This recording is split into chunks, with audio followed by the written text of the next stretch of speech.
Welcome back to Space Cowboy. I hope everybody has had a great Christmas and are enjoying the holidays with their families. Today we have something a little bit negative to talk about, and that is Starfield's recent reviews, because they are mostly negative. We can have a little bit of a look and see why. The reviews were relatively negative a while ago, and a giant chunk of that was through a lot of malicious reviews with no playtime at all and just people negatively reviewing the game. So people have bought it, reviewed it, or refunded it, and it was a lot of pretty much PlayStation versus Xbox, and it was yeah, it is what it is. There's always been that little bit of a PlayStation versus Xbox rivalry, but now, over the past few weeks, most of the reviews for Starfield are negative, coming in at 34% of the 7,500 reviews in the last 30 days being positive, and the all-time reviews being mixed, with just 65% of the 86,000 reviews being positive. Now, something that is really not helping the situation is the developers' cookie-cutter responses to some of players' valid criticisms. There are a lot of valid criticisms that the developers have vowed to take on board, have a little bit of a look at, and work around and try and improve, which is great. But with it being Christmas, the game recently being on the winter sale, a lot more people have purchased it, whether they've purchased it maliciously to just give that negative review, or whether a lot more people are playing it now, and that means the reviews are going to naturally come down. Because when a game obviously goes into its first sale, which I believe this is Starfield's first sale, it is now $41.99, I believe, which it was 70, I think, no, 60. So 30% off. That is a big chunk. So 60 quid down to 41 quid, or the premium edition at 65 quid down from 85. So the game has come down quite drastically. Now, as I mentioned, only 34% of the reviews in the last 30 days were positive, and 34%.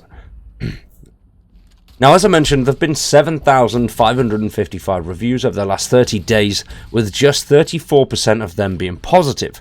So that is a hell of a load of negative reviews. And it is kind of understandable, especially when you read through them. So I've had a little bit of a look through them, and there's some very decent ones on there. But the one that really got me, which I definitely agree with, is this one here by Clay Fortran, I think it is. And a lot of features still feel early access. Story is meh, which the story is okay, I believe, but there is absolutely no movement to that story. It's very linear.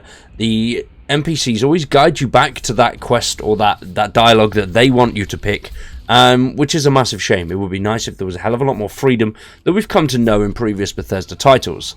But I guess they only care about the money, so that won't be happening. In about 2 to 3 years, when modders fix the game, it will be much better. Which, that seems to be the overall theme of Starfield. That modders are the only way that they're going to make this game better. If they do tend to add a lot more in terms of storyline, a lot more in terms of polish, and a lot more in terms of bug fixing, I think the reviews could definitely creep back up to that positive side. But as it stands, it is Bethesda's worst rated title. Even Fallout 76, which had an absolutely disastrous launch, is currently sitting at a positive of 75% all time. Whereas Starfield, only being out for 4 months, is sitting at a 65% positive of all time. So the numbers are there, and it is showing that a big chunk of people are not really enjoying the game. But when that modding aspect comes to it, it could definitely be better. Something that a lot of the negative comments have mentioned is that the shipbuilder is the fun part of the game. And I like the shipbuilder, it is loads of fun. I actually like the outpost builder too. I think those are two of the things that definitely give the game a little bit more longevity over the storyline and the actual exploration. Now, many people have mentioned the fact that the procedural generation is what has really done the game in. Because there are 1,000 planets, and there is absolutely nothing to do on the vast majority of them. And the things that you do come across, you will find 3 separate things on the same planet, and then you go to a different planet, and you'll find the same 3 separate things just in a different location. So it does feel very cookie cutter and very repetitive, which is such a shame, because it could have been so much better. If they'd narrowed down the amount of planets that they had, dropped that down to a much smaller number, and handcrafted, say, 5 or 6 separate planets, and bringing to life the Bethesda worlds that the community know and love that have so many intricate details to them. I think that would have done them a hell of a lot better. But when it comes to actual gameplay and the gameplay mechanics, they do feel like the very old, tired and tested Bethesda mechanics, which there's nothing new, there's nothing really overtly out there, nothing really next generation. And for something that was so hyped up, I think that could potentially be the issue. It was overhyped and a lot of people really wanted much more than what Starfield has available to offer. Now, I'm not saying it is a bad game. No, I really enjoy it. I've got hundreds of hours and I'll continue to play it. But one man, or the very small amount of people that are currently really enjoying the game still, are not enough to keep it alive. So when those modders come in, hopefully that does make a massive difference. But it shouldn't be down to the modders to make the game good. The developers should do that. And as mentioned, with 2024, there is a lot coming in terms of new city maps, new DLC, and loads of other stuff, as well as listening to the community and hopefully improving on bugs and issues that continually seem to crop up.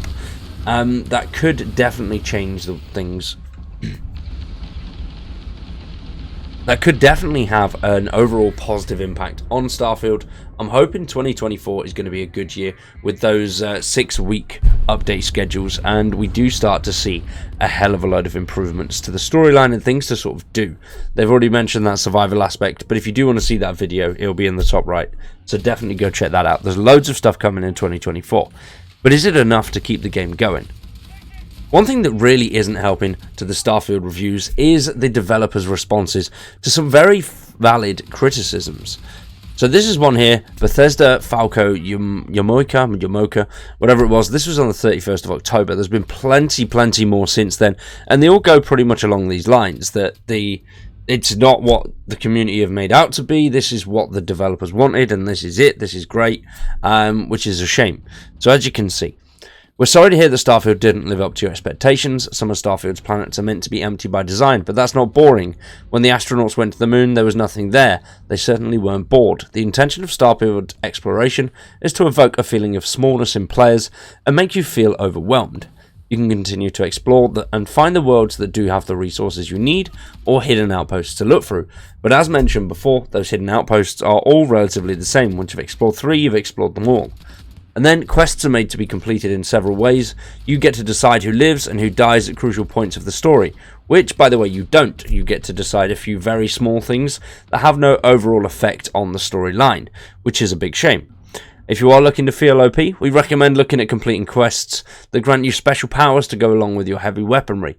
If you don't feel unstoppable, then we're not sure you will feel like that in any game, which I think there is that feeling of pretty much being unstoppable, because the game is so easy regardless of the difficulty that you're playing on.